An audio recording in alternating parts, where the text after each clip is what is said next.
హెలీప్యాడ్కి permission అడుగుతారు. మీరు ఏ స్పాట్కి వెళ్తారో ఆ స్పాట్కి 100 మీటర్ల దూరంలో మేము హెలీప్యాడ్కి పెర్మిషన్ ఇస్తాం, మీరు పెట్టుకోండి అంటే ఆ 100 మీటర్ల దూరంలో హెలీప్యాడ్కి ఒప్పుకోరు. మాకు 6 కిలోమీటర్ల దూరంలో కావాలి, అక్కడి నుంచి ర్యాలీగా రావాలి, మనుషుల్ని రఫ్రఫా కోసుకొని రావాలి. ఒక ప్లాన్డ్గా గత 4-5 సంఘటనలు కూడా మనం చూసాం. అందుకే నిన్నను గత సంఘటనలను దృష్టిలో పెట్టుకొని ఒక పర్యటనలో 3 వ్యక్తుల్ని చంపినటువంటి పరిస్థితిని చూసి ఒక దగ్గర హెలికాప్టర్ ల్యాండింగ్ అయితే అందరూ వెళ్ళి ఏ విధంగా వ్యవహరించారో గత పరిణామాలన్నీ చూసిన తరువాత పోలీసులు నిన్నిచ్చినటువంటి పెర్మిషన్ 300 మంది కంటే 500 మంది రండి, 30-40 మంది మీ నాయకులందరూ. ఈరోజు ముఖ్యమంత్రి గారు జిల్లాల పర్యటనకు వచ్చినా మేము 10-15 మందిమే హెలీప్యాడ్ దగ్గరికి వెళ్తున్నాం. ప్రతి దగ్గర గొడవ చేస్తున్నారు మా నాయకులందరూ, కానీ వాళ్ళు రిస్ట్రిక్షన్స్ అవి. హెలీప్యాడ్ దగ్గరికి అంతమంది రాకూడదు. 30 మందికి హెలికాప్టర్ దగ్గరికి రమ్మంటే 300-400 మంది వచ్చి ఎంత విధ్వంసం చేశారో మీరు చూశారు. ర్యాలీకి 500 రమ్మంటే ఏ విధంగా వచ్చారో మీరందరూ కూడా చూశారు. ఇవన్నీ పక్కన పెట్టండి. ఇప్పుడు వ్యవహరిస్తున్న వ్యక్తి సామాన్యమైన వ్యక్తి కాదు. 5 సంవత్సరాలు ఈ రాష్ట్రానికి ముఖ్యమంత్రి చేశాడు. ఒక బాధ్యత గల రాజకీయ పార్టీకి అధ్యక్షుడిగా ఉన్నాడు. నువ్వేమివ్వాలి సమాజానికి? ఏం మెసేజ్ ఇవ్వాలి? ఈరోజు ఇచ్చిన నువ్వు మెసేజ్ ఏంటి? ఈ రాష్ట్రాన్ని పూర్తిగా చిన్నాభిన్నం చేయాలని ఒక క్రిమినల్ ఆలోచనతో, ఒక సెట్టింగ్తో ఇటువంటి పర్యటనలు చేసి విఘాతం కలిగిస్తున్నారు. ఓకే, అక్కడికి వెళ్ళావు, మా వాళ్ళు 5 కిలోమీటర్లు నేషనల్ హైవే మీద నీ ర్యాలీకి పెర్మిషన్ ఇచ్చారు. పెర్మిషన్ ఇచ్చారు కాబట్టి వెహికల్ కూడా అలాగ వెళ్ళిపోయింది. అయ్యయ్యో ముందుకెళ్ళిపోయింది వెహికల్, మనం వేసుకున్న ప్లాను దాటిపోయింది. మళ్ళీ వెహికల్ వెనక్కి తీసుకొచ్చి పక్కన ఉన్నటువంటి ఒక సర్వీస్ రోడ్లోకి వెళ్ళి సెట్టింగ్ అంతా నా కారు కరెక్ట్గా పలానా ప్లేస్కి వస్తుంది, వచ్చేటప్పుడే మనం అనుకున్న ప్లాన్ సక్సెస్ అవ్వాలని ముందు ఒక ప్లాన్ వేసుకున్నారు. ప్లాన్ ప్రకారమే జరిగింది. ఒక కార్యకర్తలు పరుగెడుతున్నారు, ఆయన కాల్లోనే ఆయన కాలు పెట్టుకొని కింద పడి తలకు దెబ్బ తగిలింది.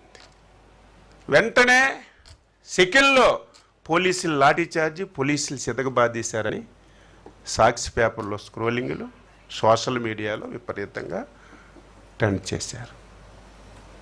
ఏమనుకుంటారు అమాయకులు? పోలీసులు ఏదో లాఠీ చార్జీ చేశారు, కార్యకర్తలు కొట్టేశారని ఆ వ్యవహారం జరిగింది. రెండవది,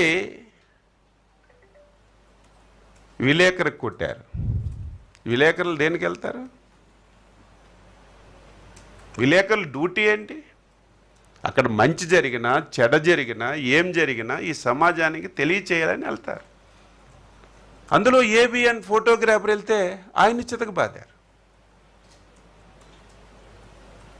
అసలు సీన్ ఇప్పుడు వచ్చింది.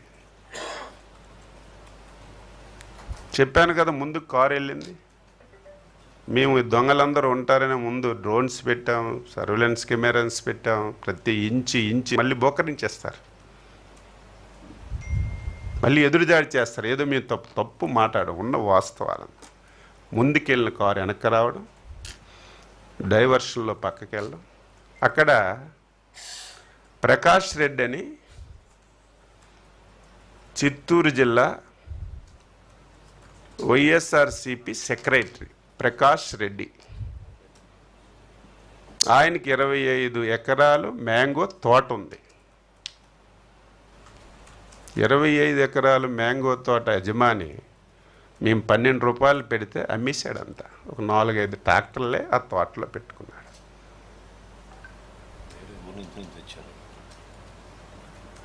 ఎప్పుడైతే జగన్మోహన్ రెడ్డి కారు తోట ముందుకు వచ్చిందో పురుగుల్లాగా 5 ట్రాక్టర్లు వచ్చాయి. రోడ్డు మీద మామిడికాయలన్నీ కింద పోశారు. పోని కింద ప్లాండ్గా పోసుకున్నారు. నువ్వు 5 సంవత్సరాలు ముఖ్యమంత్రి, నీకు బాధ్యత ఉందా లేదా? నువ్వు చూసి దిగి మామిడికాయలు చూడాలి. మామిడికాయలు తొక్కుకొని రైతులు మామిడికాయలు ప్రభుత్వం కొనడం లేదు. రైతులు తీవ్రమైనటువంటి ఆందోళనతో ఉన్నారు అని చెప్పి నువ్వు ఇంత దారుణంగా ఒక క్రిమినల్, మేము ప్రతిరోజు చెప్పాలంటే మాకే బాధగా ఉంది, ఒక క్రిమినల్ రాజకీయ ముసుగులో ఒక ప్లాన్ ప్రకారం ఏ విధంగా వ్యవహరిస్తారో మేము అప్రమత్తంగా లేకపోతే చాలా పెద్ద ప్రమాదం జరుగుతుంది. ఇలాగే 5 సంవత్సరాలు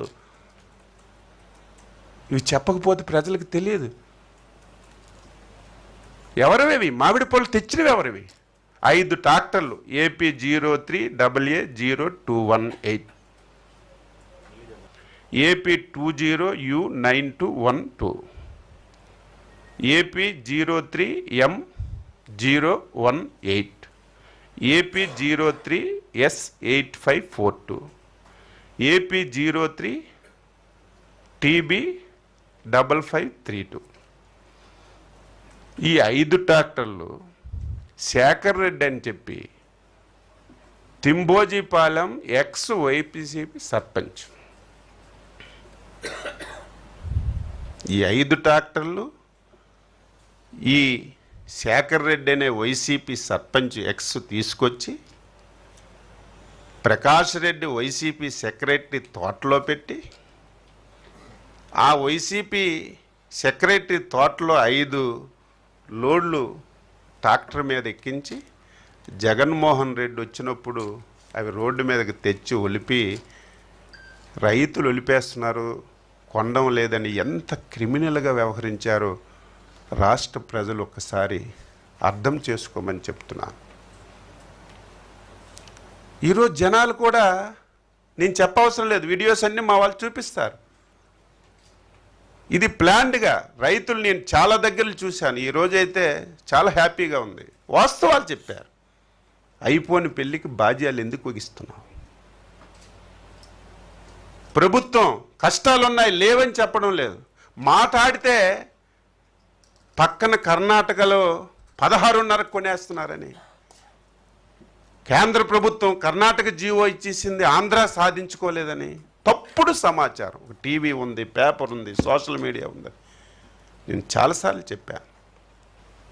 ఆ ప్రభుత్వం కేంద్రం వైపు చూసిందో ఏమో కానీ మేము కేంద్రం వైపు చూడలేదు. మేమే ముందు 4 రూపాయలు రాష్ట్ర ప్రభుత్వం కేజీకి ఇస్తుంది. 6.5 లక్షల మెట్రిక్ టన్నులు చివరి కాయ వరకు మేము కొంటాం. దీనికి 260 కోట్లు ఖర్చు అవుతుంది. మేమే డైరెక్ట్గా రైతుల అకౌంట్లో ఇస్తామని చెప్పి ఈ కార్యక్రమాన్ని మేము నడిపించాం. ఒకవేళ కేంద్ర ప్రభుత్వం కర్ణాటక లాంటి రాష్ట్రానికి ఇచ్చిన జీవో మనకిస్తే మాకు అయినటువంటి 260 కోట్ల రూపాయలు ఒక 130 కోట్లు రాష్ట్ర ప్రభుత్వానికి సేవింగ్ వస్తుంది తప్ప దీనివల్ల రైతుకేమి నష్టం లేదు. ఈరోజు కర్ణాటక ఇచ్చిన జీవో కూడా ఇంప్లిమెంట్ చేయడం లేదు. వాళ్ళ దగ్గర డబ్బులు లేవు, చేయడం లేదు. ఇదే మామిడి తమిళనాడులో పండింది, కనీసం వాళ్ళు స్పందించలేదు. మనం రైతు కష్టాన్ని చూసి, ఇబ్బంది చూసి ఈ కార్యక్రమం మనం చేస్తే దీన్ని రాజకీయ ముసుగులు ఎక్కడికి వెళ్ళినా చూడండి, ఆయన చేసిన మీ కార్యక్రమాలు మీరు రోజు చూపించాలి. ఇటువంటి దుర్మార్గుల్ని ఈ రాష్ట్రంలో ఉంచితే ఎంత నష్టం. మీకు ఉదయం నిన్న మా కేసు గారు చెప్పారు. ఇది ఎగ్జాంపుల్.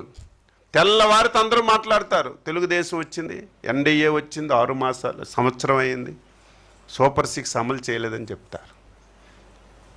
మేము ఎక్కడైనా డబ్బులు తెచ్చి సూపర్ 6 అమలు చేయడానికి ప్రయత్నం చేస్తే ఆ డబ్బులు రాకుండా అడ్డు పెడతాం.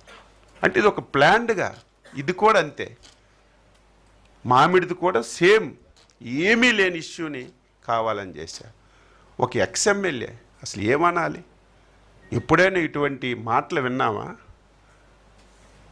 చిత్తూరు జిల్లా పలమనేరు ఎక్స్ఎమ్మెల్యే వెంకటేష్ గౌడ్. మాకు కూడా ఎన్నోసార్లు పెర్మిషన్ లేకపోతే అడ్డు పెట్టారు. నాకు అడ్డు పెట్టి తీసుకెళ్ళి తెలిపారు, నీకు పెర్మిషన్ లేదు అయ్యా, నువ్వు ఆగంటే 5 సంవత్సరాలు ప్రాతినిధ్యం వహించినటువంటి ఒక ఎమ్మెల్యే ఒక డిఎస్పిని రఫా రఫా రఫా కోసియండి అని కార్యకర్తలకి రెచ్చగొడితే ఇంకా లా అండ్ ఆర్డర్ ఎక్కడుంటుంది? ఈ సమస్య ఎవరు లా అండ్ ఆర్డర్ కాపాడవలసిన వాళ్ళు ఎవరు? అచ్చెన్నాయుడు, సత్యప్రసాద్, మనోహర్ గారు కాదు. ఎవరు అధికారంలో ఉన్నా, ఎవరు రాష్ట్ర ప్రభుత్వాన్ని నడిపినా లా అండ్ ఆర్డర్ కంట్రోల్ చేయవలసింది, లా అండ్ ఆర్డర్ చూసుకోవాల్సింది పోలీస్ వ్యవస్థ. ఆ పోలీస్ వ్యవస్థ ఒక డిఎస్పిని ఒక 5 సంవత్సరాలు పరిపాలించినటువంటి ఎమ్మెల్యే నీకు పెర్మిషన్ లేదు ఆగంటే రఫ్ కోసేస్తానంటే ఎక్కడికి తీసుకెళ్తున్నారు ఈ రాష్ట్రం?